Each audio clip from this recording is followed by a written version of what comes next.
Bonjour tout le monde, Marc-Édouard Joubert, président du Conseil régional FTQ Montréal métropolitain. Je suis content de m'adresser à vous aujourd'hui dans le cadre de l'envoi de notre info-courriel hebdomadaire. Je le fais pour vous inviter avec beaucoup d'enthousiasme à notre grand rassemblement intersyndical qui se tiendra le 29 novembre prochain à la Place du Canada à 13h30. La question se pose. Pourquoi ce rassemblement-là? Bien, parce qu'on a constaté que depuis l'élection du gouvernement provincial actuel, de la CAQ, celui-ci se fait très centralisateur. Les leviers de contre-pouvoir sont affaiblis ou même éliminés. Alors, on veut rappeler à ce gouvernement que les contre-pouvoirs sont cruciaux et essentiels à notre société et à la défense des droits en général. Mais qui sont les contre-pouvoirs au Québec? Qui fait office de contre-pouvoir?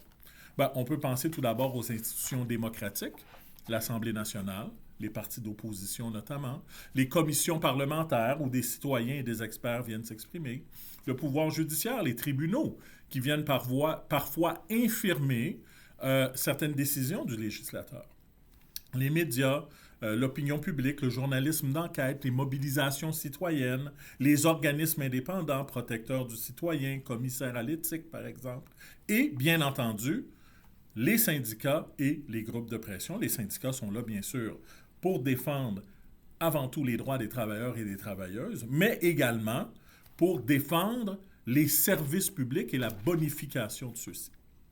Donc, dans ce cadre-là, afin de rappeler l'importance que nous avons en tant que contre-pouvoir dans nos sociétés, bien, nous serons présents, et je souhaite que vous le soyez aussi, le 29 novembre prochain à 13h30 à la Place du Canada.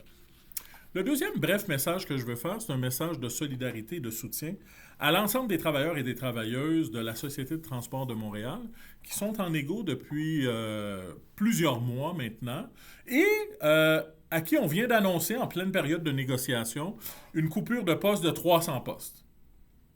Assez odieux comme façon de faire les choses. Assez inattendu également d'y aller de cette façon-là, alors qu'on comprend que les services publics en transport collectif doivent être maintenus, voire bonifiés. Alors, dans ce contexte-là, il y a 3 jours de grève qui s'en viennent les 1er, 15 et 16 novembre 2025, et nous, le Conseil régional, on déclare clairement notre soutien aux revendications de ces travailleurs et travailleuses-là et notre appui à toute action future de mobilisation. Solidarité, les amis, bonne semaine.